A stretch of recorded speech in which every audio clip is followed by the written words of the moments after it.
Graça e paz, meus queridos. Apocalipse, capítulo de número 7. E depois destas coisas, vi 4 anjos que estavam sobre os 4 cantos da terra, retendo os 4 ventos da terra, para que nenhum vento soprasse sobre a terra, nem sobre o mar, nem contra árvore alguma. Até aqui a leitura da palavra de Deus. Nós vamos continuar lendo o capítulo 7, seguindo a nossa tradição aqui nessa série de mensagens sobre o livro do Apocalipse. O capítulo 7 é um parênteses do capítulo 6 e do capítulo 8. Um parênteses por quê? No capítulo 6, o apóstolo João começa a descrever a abertura dos 7 selos. Até o capítulo 6, no final do capítulo 6, 6 selos são abertos e acontecem 6 coisas na abertura dos 6 selos. Na abertura do primeiro selo, o cavaleiro branco é solto.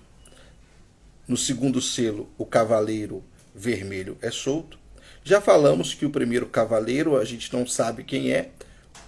As teorias mais relevantes é que pode ser o Cristo, pode ser o anticristo, pode ser a ação do Espírito Santo na pregação do Evangelho. Mas, se for qualquer um dos 3, a consequência é a vinda do segundo cavaleiro, que é o cavaleiro vermelho, que representa as guerras que existem no mundo, ou a grande guerra da grande tribulação. O terceiro selo é o cavaleiro preto, que representa a fome que virá sobre a terra, consequência da guerra que vem sobre a terra. Guerra, fome e morte é o quarto cavaleiro, que é o quarto selo, o cavaleiro amarelo. Okay? O quinto selo, quando se abre, a gente tem a visão dos mártires da igreja, daqueles que haviam sofrido na época onde João estava escrevendo, sobre o imperador romano Domiciano, e símbolo também de todos os mártires da era da igreja. E o sexto selo é os sinais cósmicos da vinda do Filho de Deus, o sol se tornando negro, a lua se tornando vermelha de sangue, e a perspectiva dos homens diante daquela condenação que haveria de vir sobre o mundo, diante daquele sofrimento que haveria de vir sobre o mundo. Antes de João apresentar o que aconteceria quando o 7º selo fosse aberto, ele faz um esforço mostrando sobre o que acontece com os eleitos de Deus, o que acontece com os salvos, né? Porque a abertura dos selos ela é assustadora. É assustadora. As coisas que vão acontecer sobre o mundo são coisas terríveis. E aí, o ouvinte do Apocalipse poderia perguntar assim: e nós que somos crentes, e nós que somos salvos, onde a gente entra nessa história toda dos 7 selos?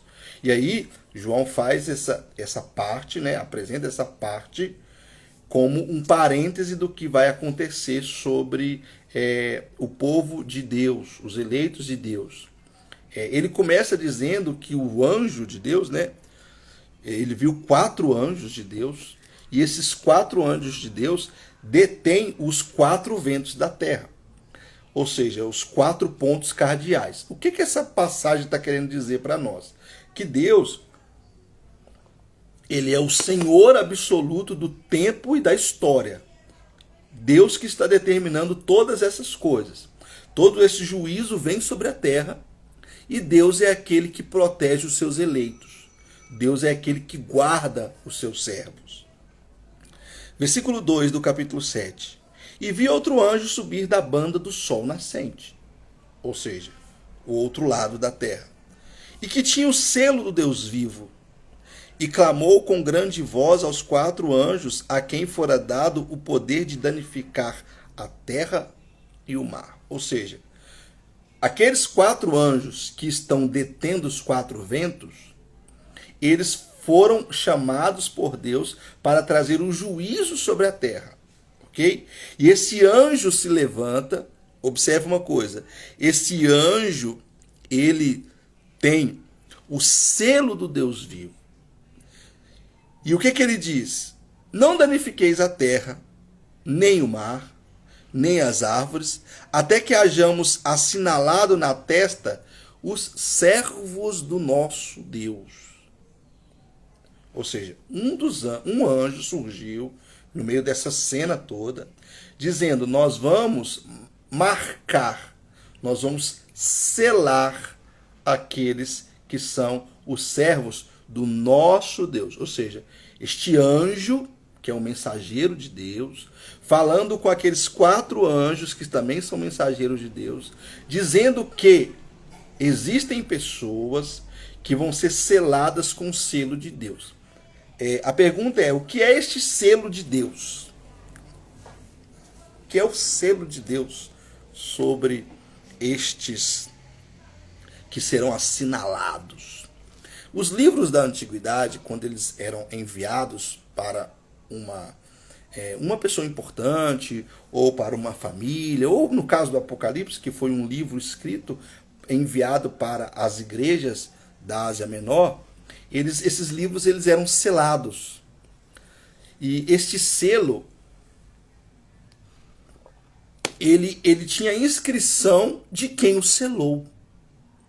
Por exemplo, se fosse a minha família, se eu quisesse mandar uma carta para alguém e minha família fosse uma família importante, eu pegaria o símbolo da minha família e colocaria sobre a cera e selava aquele pergaminho. Ok? Então, qual que é a ideia desse selo? Essas pessoas, elas têm a marca de alguém. Esses que serão assinalados, selados, ele tem a marca de alguém. E quem que é essa marca? Essa marca é o próprio Jesus Cristo. Jesus Cristo, Filho de Deus. Ou seja, aqueles que creram em Cristo recebem o selo. Qual selo é esse? O selo da salvação. O selo de que eles pertencem a Cristo. Eles pertencem a Jesus Cristo. No final, quando Jesus julgar todas as coisas, ele vai condenar todos aqueles que não foram selados.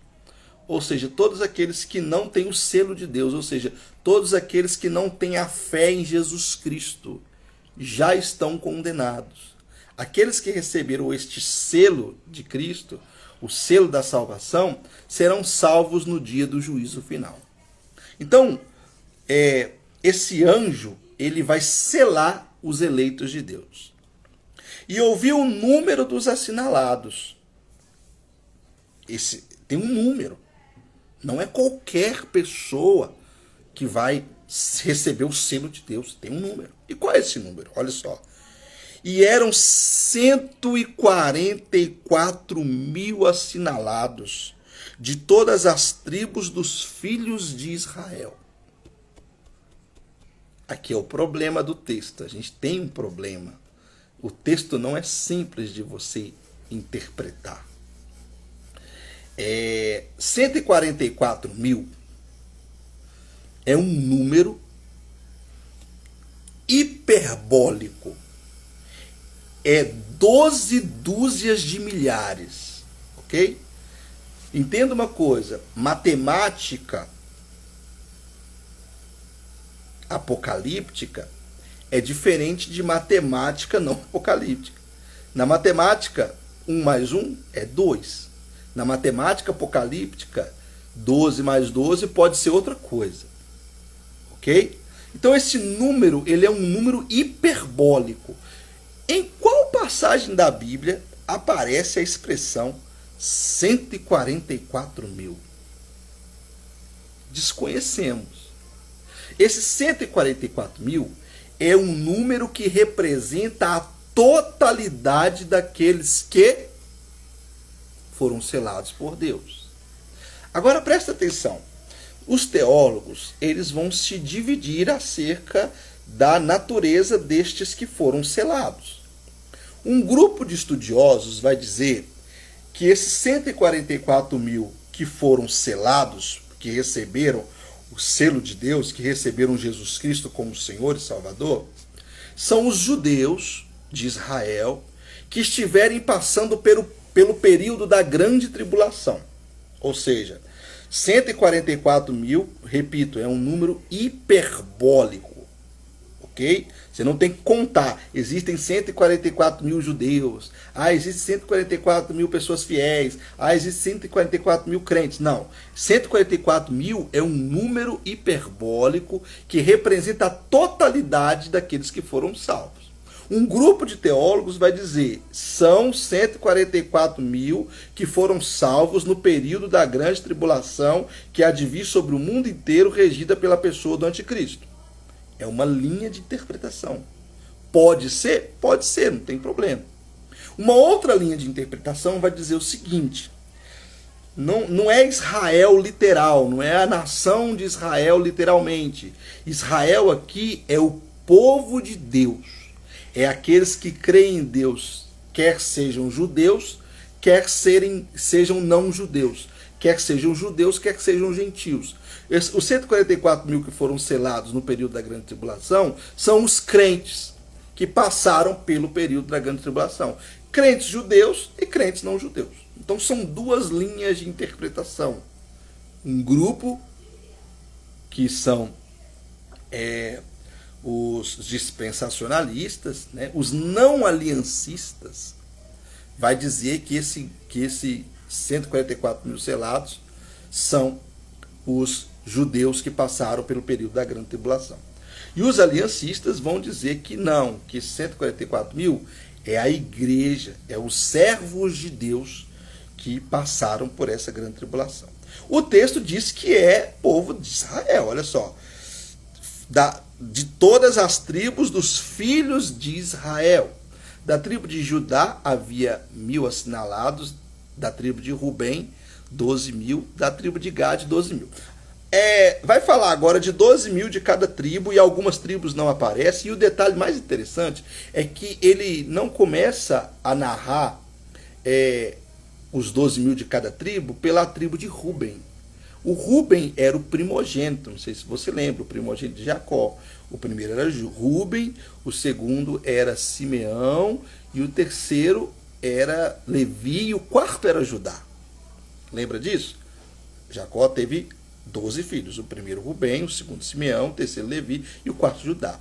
Por que Judá aparece aqui? Judá vai aparecer aqui por causa daquela treta que teve lá no Antigo Testamento, quando os siquenitas, um dos príncipes de Siquém, estrupou Diná, a filha de Jacó. E aí quem fez um intento para atacar os siquenitas, né, que mataram uma cidade inteira, mataram os homens da cidade inteira, foram Rubem, Simeão e Levi. Ok? Então, existe no narrativo do Gênesis, um conflito entre quem seria o primogênito. Depois a gente vai ver que o Judá também fracassa moralmente. Rubem, Simeão e Levi fracassam moralmente. Depois Judá vai fracassar moralmente, né? E a gente percebe que lá no Gênesis, essa primogenitura é transferida para os filhos de José. No caso, Manassés e Efraim. Agora, aqui em Apocalipse, existe a primazia da tribo de Judá sobre as outras 11 tribos. Ok? São detalhes que a gente não sabe o porquê que eles estão aqui. A gente não sabe porquê que a tribo de Judá aparece primeiro. Mas provavelmente seja se referindo àquele fracasso dos patriarcas lá no caso de Diná e o povo de Siquém. Né? E aí fala de 12 mil de cada tribo. No versículo 9 diz assim, depois dessas coisas olhei, e eis aqui uma multidão, a qual ninguém podia contar, de todas as nações, e tribos, e povos, e línguas, que estavam diante do trono e perante o Cordeiro, trajando vestes brancas e com palmas nas suas mãos. E clamavam com grande voz, dizendo: salvação ao nosso Deus, que está assentado no trono, e ao Cordeiro. E todos os anjos estavam ao redor do trono, e dos anciãos, e dos 4 animais, e prostraram-se diante do trono sobre o seu rosto, e adoraram a Deus, dizendo: Amém. Louvor e glória e sabedoria e ações de graças, e honra e poder e força ao nosso Deus, para todo sempre. Amém. Então vamos lá. A gente percebe que os 144 mil foram selados, receberam o selo de Deus. E agora João está descrevendo que havia uma grande, numerosa multidão que não se podia contar. Quem é essa multidão numerosa que não se podia contar?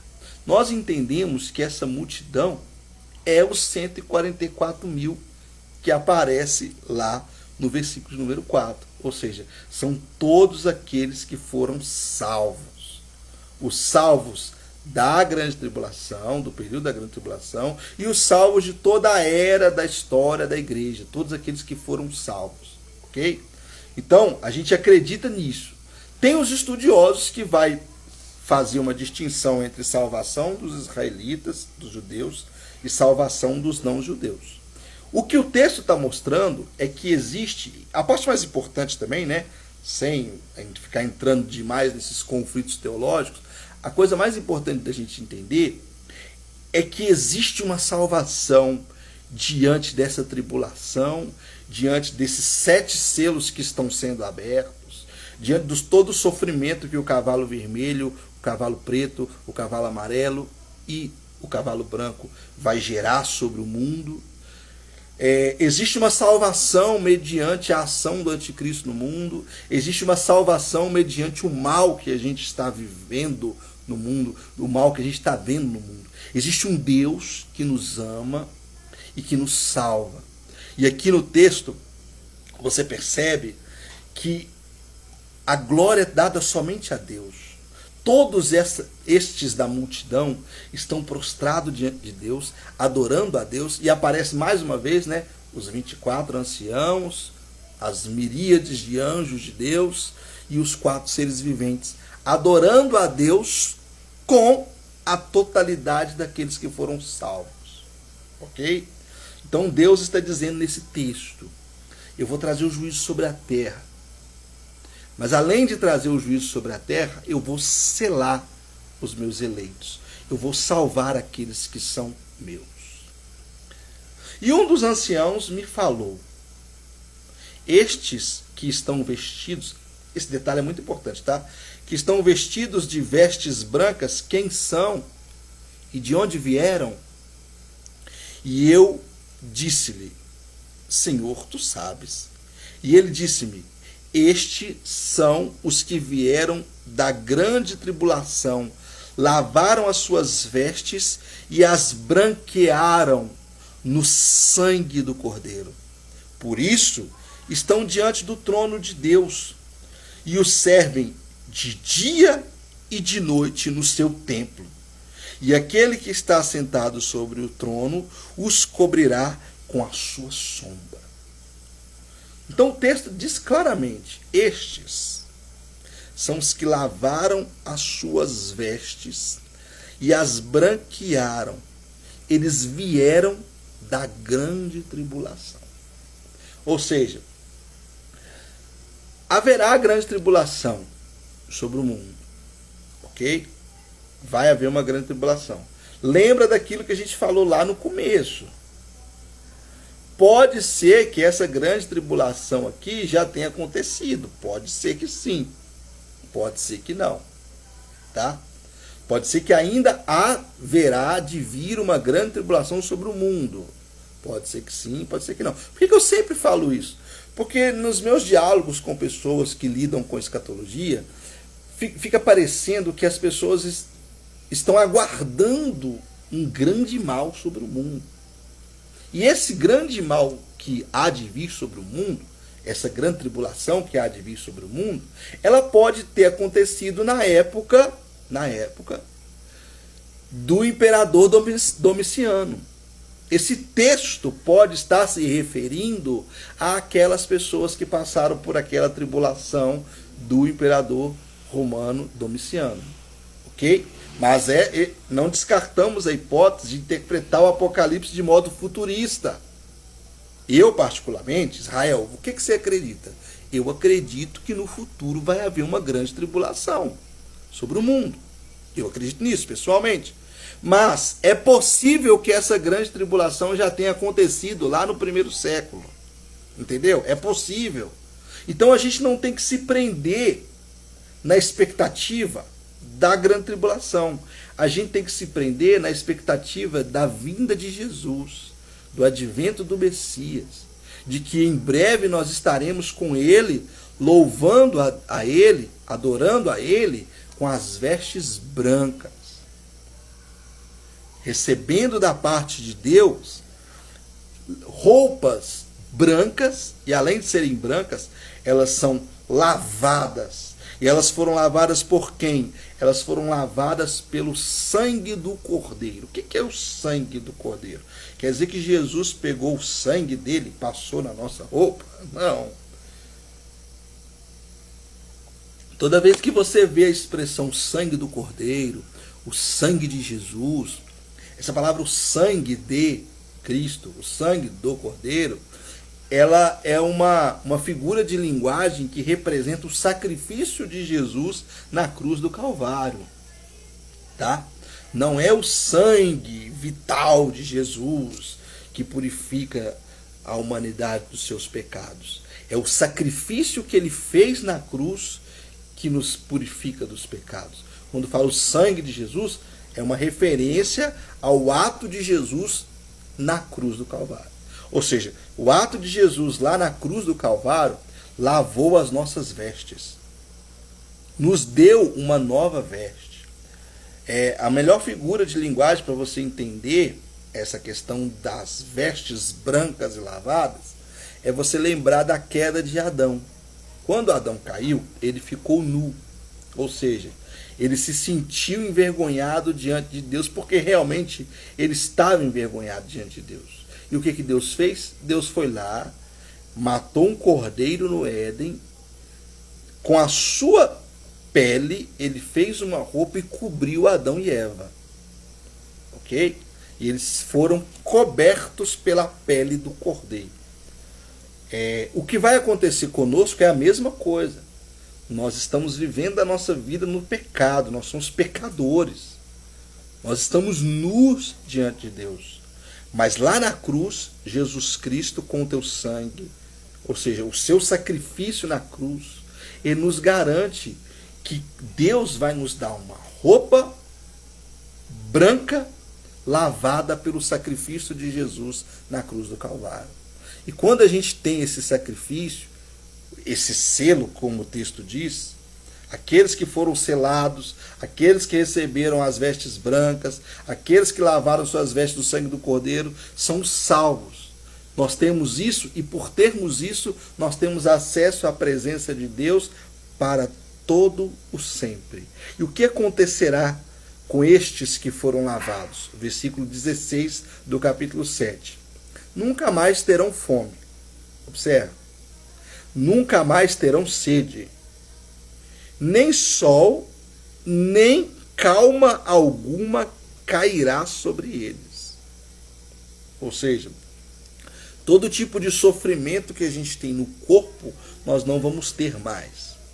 Quando estivermos diante de Deus para a eternidade, nós não vamos ter mais fome, nós não vamos ter mais sede, nós não vamos sofrer mais por causa do sol, por causa do clima, por causa das coisas deste mundo.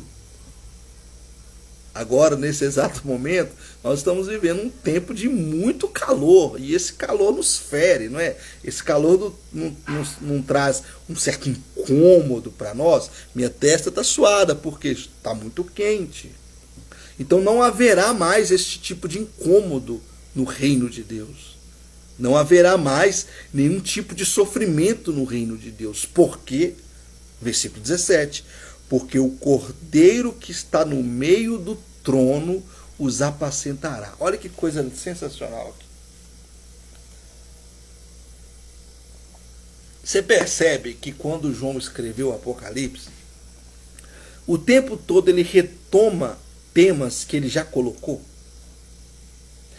Lá no capítulo 5 ele fala do trono de Deus.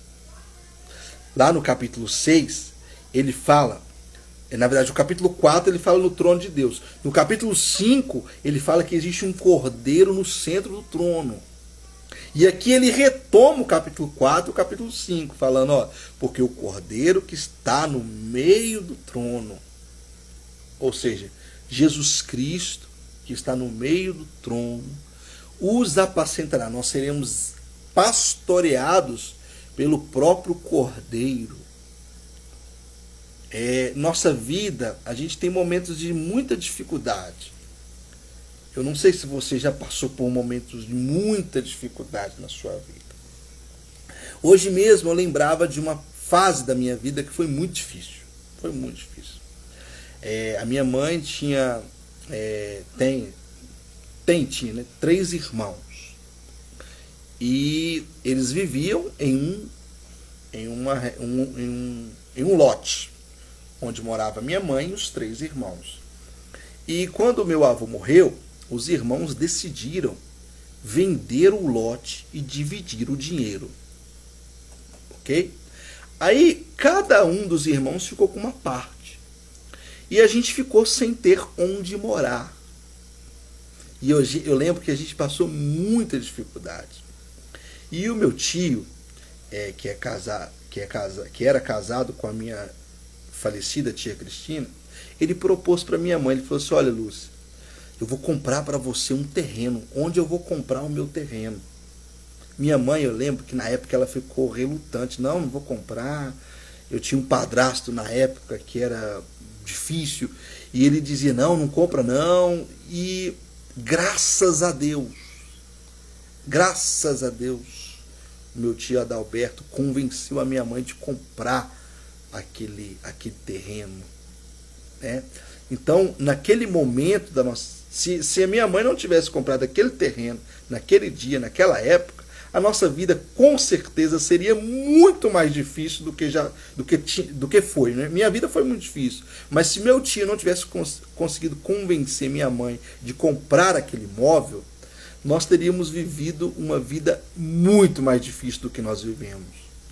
E aí o que eu estou querendo dizer?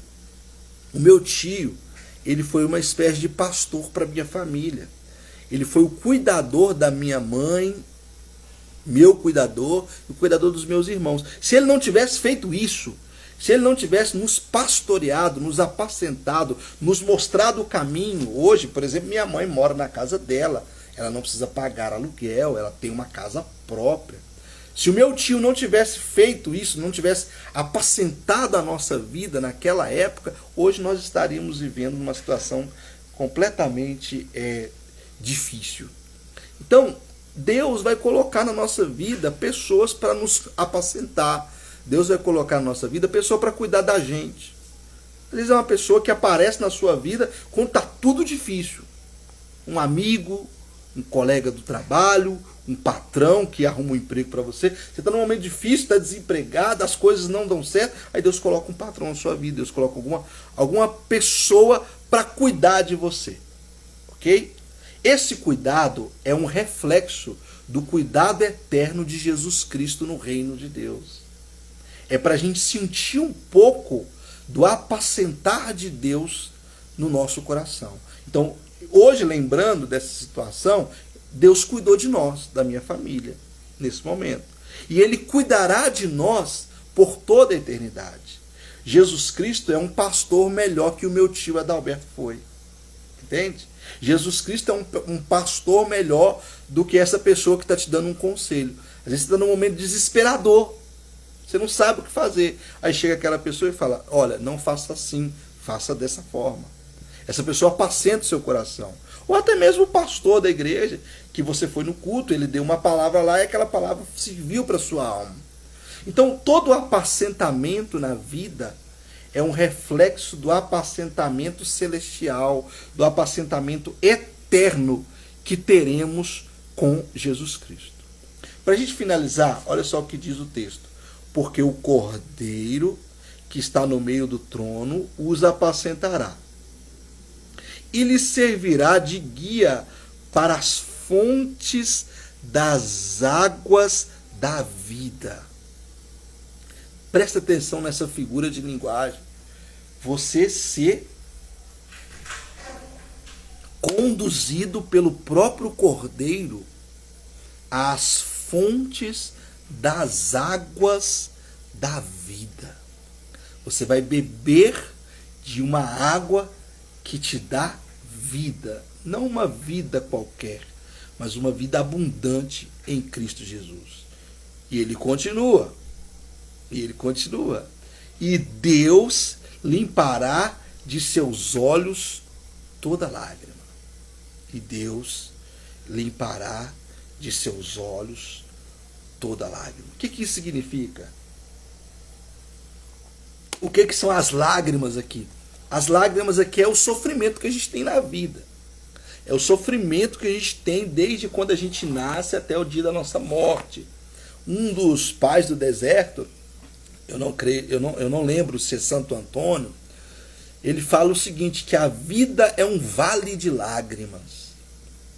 Viver é sinônimo de sofrer. A gente sofre aqui nessa vida o tempo todo. Então, quando a gente entrar no reino de Deus, Deus vai limpar dos nossos olhos toda lágrima. O que isso significa? Que lá no reino não haverá sofrimento. Lá no reino não haverá dor. Lá no reino não haverá dúvida, nem incerteza, nem desespero. Porque o Cordeiro nos apacentará. E ele vai nos guiar até as águas da vida. E Deus limpará dos nossos olhos toda lágrima. Que Deus abençoe você. No nosso próximo encontro, se Deus assim permitir, tomara que seja amanhã, nós vamos falar sobre o sétimo selo. O sétimo selo que está sendo aberto pelo próprio Cordeiro de Deus. Tá bom? Um beijo e até mais.